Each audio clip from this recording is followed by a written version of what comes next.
MOONSHINE Man, The Life of Church Lester by Thomas V. Swafford.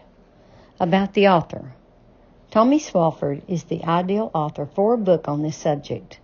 His roots go back to many of the first families who settled near the head of the Sequatchie Valley in Bledsoe County during the early 1800s. Tommy grew up on a farm that first belonged to his great-great-grandfather, Thomas Y. Swafford. After graduating from Bledsoe County High School, he earned a degree in civil engineering from the University of Tennessee in 1958. He served 4 years in the U.S. Navy and was later Vice President of Engineering at Fairfield Glade in Cumberland County for nearly 20 years. During this time, Tommy and his family lived on a farm in Bledsoe County which adjoined the historic Swafford Chapel. He and his wife Helen raised 3 children there, a daughter, Lynn Swafford Emrin, and 2 sons, Philip Swafford and the late Gregory Swafford. The couple now have 4 grandsons. After early retirement in 1991, Tommy developed a keen interest in local history and began to study and write about local families. He has published 2 previous books, My Swafford Ancestors in 1999 and The Swafford-Tollett Feud in 2003. The author has traveled many miles interviewing several hundred people and spent countless hours in libraries and courthouses researching to gather all available information about the events in this book and the families involved. He has painstakingly endeavored to uncover and verify the facts surrounding this piece of history. My family has been blessed to share the Sequatchie Valley with a man of such impeccable character and reputation as Tommy Swafford. He and his wife are indicative of the wonderful people of this community who are the reason the phrase Bloody Bledsoe is no longer an accurate description of our beautiful home. This was written by Ruth Burton, Chairman of the Bledsoe County Public Library. Acknowledgements. My gratitude is extended to good friend Jim Bentley, who spent well over 100 hours reviewing, critiquing, and improving the drafts of this book. Jim is a talented writer who provided many suggestions for improvement. I also express my gratitude to Ruth Burton, Carolyn Knight, Lynn Lester, Mickey Moore Frady, Lyndall Agee, David Swafford, and Jim Moore for their reviews and critiques of this manuscript. This talented group made many corrections and offered numerous additional recommendations, which greatly improved the final product.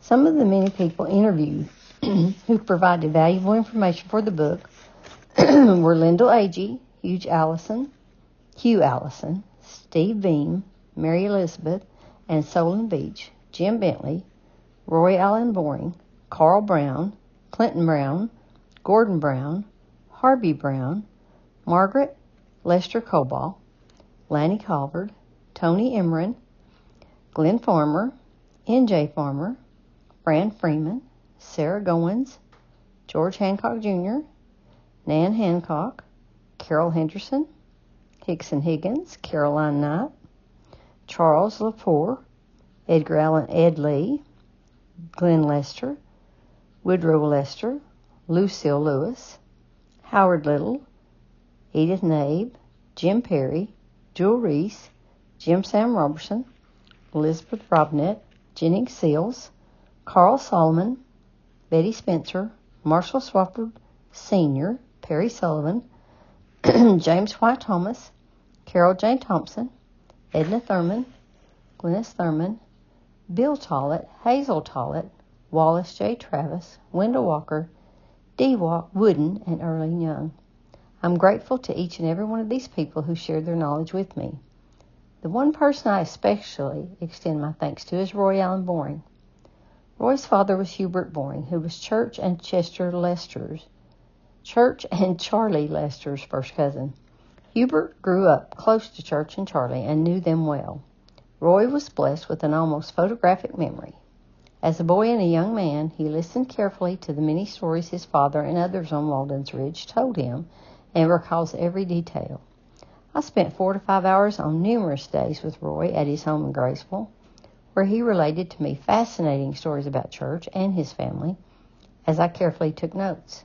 He supplied nearly as much information contained in this book as all other people combined. The majority of the information Roy provided was later confirmed by other sources. Without his input, this book would be woefully incomplete. I greatly appreciate Roy's contribution to this book.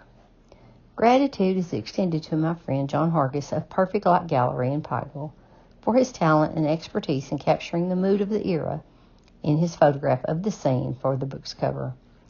Finally, Ruth Burton and Tommy Fan of Printing Partners tackled the job of publishing this book with great enthusiasm and results.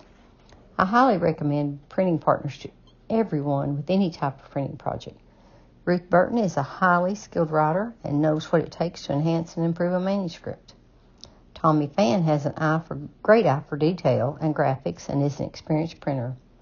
Together, they finalized, polished, and published this work.